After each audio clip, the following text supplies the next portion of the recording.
que é falsa humildade? Você se considera uma pessoa que tem assim, ó, uma falsa modéstia?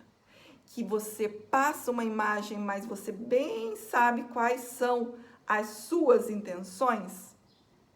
Como que é isso aí, na experiência? E eu fui procurar o que significa falsa humildade. Diz assim, ó. Falsa humildade é a exibição de modéstia ou submissão fingida para manipular, autopromover-se, obter validação social ou evitar responsabilidades, em vez de ser uma qualidade genuína de reconhecimento de valor próprio. Então, assim, ó, não é algo que alguém se considera como um valor próprio que ele dá a si. Eu sou uma pessoa humilde, assim. Eu não tenho, né, vamos usar nessa expressão, não tenho grandes pretensões. O que eu tenho aqui, eu estou satisfeito, eu estou contente. Então, ele não usa essa qualidade para um auto-reconhecimento de valor próprio. É alguém que não precisa manipular, não precisa diminuir ninguém, entendeu? E é por isso que é trazido aqui, ó, falsa humildade é esse fingimento. Você finge uma coisa porque no fundo você está querendo ganhar outra. Então você pensa assim, ó, só se eu esconder é que eu vou conseguir manipular e aí eu vou ter o que eu quero, de fato. Então ela não deixa clara as intenções dela. Em um relacionamento, numa conversa, ou numa negociação, ela sempre finge que ela é uma coitadinha, ou que ela é a menor da família, ou que ela agora no momento não está podendo, não sei qual é o tipo de fingimento aí, mas ele coloca aqui, né, como uma submissão fingida para manipular, ou para se autopromover, ou para obter uma validação social, né, para você manter aquela imagem, ter aquele status, ou evitar responsabilidades. Então a pessoa ela sempre usa ali uma máscara para esconder a sua real intenção e aí ela finge, né, essa falsa humildade. E o que a metafísica de Jesus fala sobre falsa humildade? A lição de hoje, que é a lição 239, fala sobre isso, né? A glória do meu Pai é minha. Então, eu só posso reconhecer o que Deus é sendo essa unidade com Deus, sendo essa existência com Deus. Então, eu primeiro tenho que me localizar, mas não é eu aqui, uma imagem que faz isso. É a consciência que ela já se localiza na existência como Deus. Então, ali não tem uma intenção, ela não está sendo falsa, ela não está usando de falsa humildade. Ela está reconhecendo que o poder de Deus de existir é o mesmo dela. Então, ela não precisa fingir, né, ou ser arrogante, o que é ser arrogante? Você já é a totalidade, né? Essa consciência já é a totalidade, mas ela fica dizendo assim, não, eu sou um limite, eu sou uma coisinha.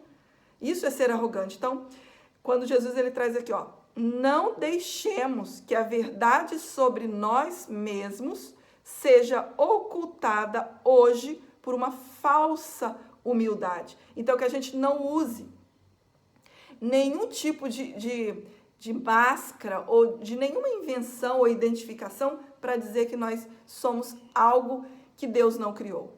E a gente poder dizer, como foi em umas lições aí para trás, né, que ele fala assim, ó, agora quero ser como Deus me criou. Então é uma decisão nesse instante de aceitar a minha real identidade em Deus. E aí tem um texto que fala sobre essa importância e como é simples essa aceitação, desde que eu parta já de Deus para as ilusões, da existência para as ilusões, que é esse passo da fé. Que primeiro eu já reconheço que a realidade e a verdade do que eu sou já nunca pôde ser mudada. E diz assim, ó, o hábito de te engajares com Deus e as suas criações é fácil de ser estabelecido, se ativamente te recusares a permitir que a tua mente se disperse. Não é um problema de concentração, é a crença em que ninguém, incluindo a ti mesmo, vale um esforço consistente. Então, olha só que interessante. o fato da decisão, né, dessa consciência de se engajar, de saber que ela é a criação de Deus, é simples, não tem nenhuma dificuldade, vamos dizer assim, como Jesus traz aqui, ó, o hábito de te engajares. A disponibilidade para você perceber só isso, né? Olhar para tudo sabendo que só o que existe aqui é Deus, é simples. Se eu mantiver, né, no caso essa consciência, ativamente esse reconhecimento que só a existência é real e não permitir que a mente ela fique, né, oscilando, como ele traz aqui, ó, e não permita que a tua mente se disperse, porque a distração é uma decisão. Então, nunca é um problema de concentração. Quando a gente fala assim, ai, me distraí, nossa, puxa, me distraí aqui. Não é um problema de concentração. Não é porque você não consegue se engajar, se vendo já na totalidade, se vendo a existência com Deus. É porque tem uma crença que ninguém, incluindo a ti mesmo, vale um esforço consistente. Quer dizer, você se considera algo que não tem valor. Algo que não vale o menor esforço.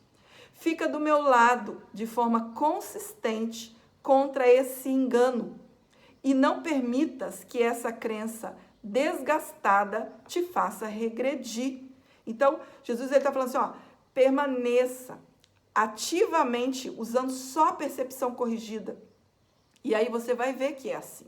Você vai ver na experiência e não permita acreditar nisso, se envolver nesse engano e começar a regredir. Não tem assim, ó, parece que você está indo, né? Fica parecendo assim que você está bem aceitando, não você, mas essa consciência, ela está aceitando, ela está olhando para as crenças, ela está retirando o significado, e aí, de repente, ela começa a regredir, porque tem essa crença ainda de que ela não tem valor, ela não vale um esforço, e esse esforço consistente, constante, de se engajar apenas com a realidade de Deus. Os desanimados são inúteis para si mesmos e para mim, mas só o ego pode ser desanimado. Então, a criação de Deus, o Filho de Deus, não é desanimado. Você consegue imaginar assim, a existência desanimada? Hoje ela é a existência, amanhã ela não é? Não. Ela continua existindo como Deus o tempo todo. Mas ele traz apenas esse pensamento insano é que é desanimado. Apenas esse pensamento que é incoerente, porque ele não pensa a favor da existência, né? O pensamento de separação, mesmo existindo dentro da existência, ele acreditou, né? Ele pensou em algo separado de Deus, mas essa crença já não tem nenhum significado. Por isso que hoje, e Jesus ele demonstra isso através de todas as lições, não só da lição de hoje, mas todas as lições, ele fala isso.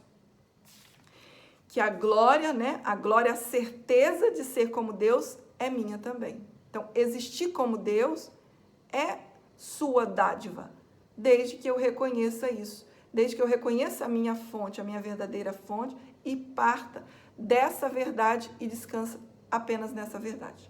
Então é isso, pessoal. Vamos viver lembrando consistentemente que nós fazemos parte do que é real e não do que é irreal. Um beijo a todos e até o nosso próximo encontro. Tchau, tchau.